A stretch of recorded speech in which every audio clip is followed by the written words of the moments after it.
call this morning, 03700 100 110. Text the show, 81012. Emails to jason@bbc.co.uk. Our first guest is Dr. Kimberly Denis, a lecturer in clinical and health psychology at Swansea University. Good morning, Kimberly. Good morning, Jason. Good morning. Thank you for having me. It's good to have you, as always. Has compliance dropped off, would you say? Well, I don't think compliance has necessarily dropped off, but we have seen a drop in mask wearing. So as kind of the last area of the UK to lift our regulations, we've kind of been able to see what's been happening in Scotland and England. And as mandates have been lifted, we have definitely seen a drop in mask wearing. So I think we can probably expect to see the same thing in Wales as the legal mandates end. It's going to be a big shift. Okay, here's the question. What's the point in wearing a mask? I think that's a really good question. Thank you very much. Thank you. I think on a lot of people's minds right now, this is something that just wasn't a part of our society and has become a part of our society, but I think a lot of people are still uncomfortable with it, and a lot of people are like, well, does it really help?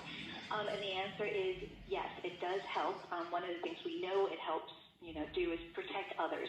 And as we shift away from legal mandates, I think one of the most important things to recognize is that yes, we have to focus on personal risk, but also a sense of kind of community well-being and responsibility. We've been so good at that in Wales. And I think whether or not you choose to wear a mask is going to be a part of that.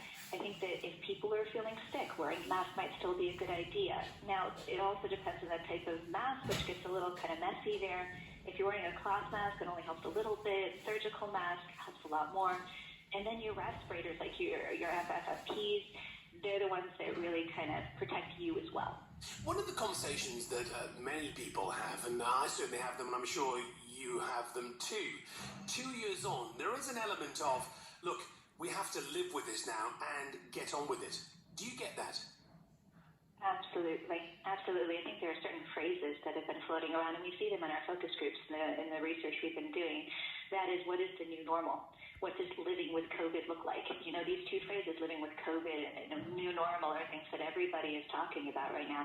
This is something that we're going to be living with. It's something that's present, and we have to figure out as a society how we're going to do that moving forward. What behaviors are we going to maintain? Which ones are we going to scrap?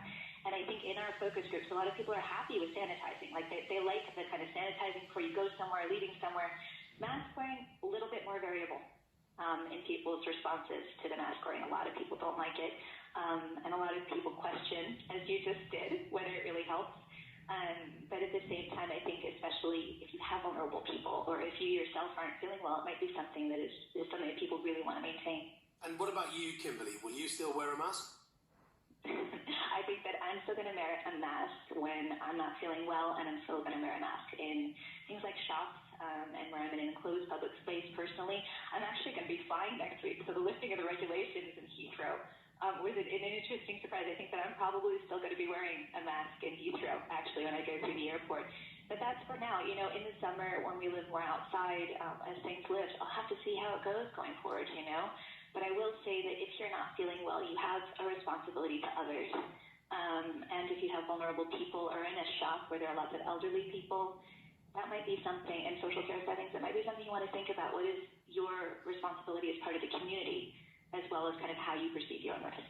Very good to talk to you, as ever. Thank you very much indeed to Dr. Kimberly Denis, a lecturer in clinical and health psychology at Swansea University.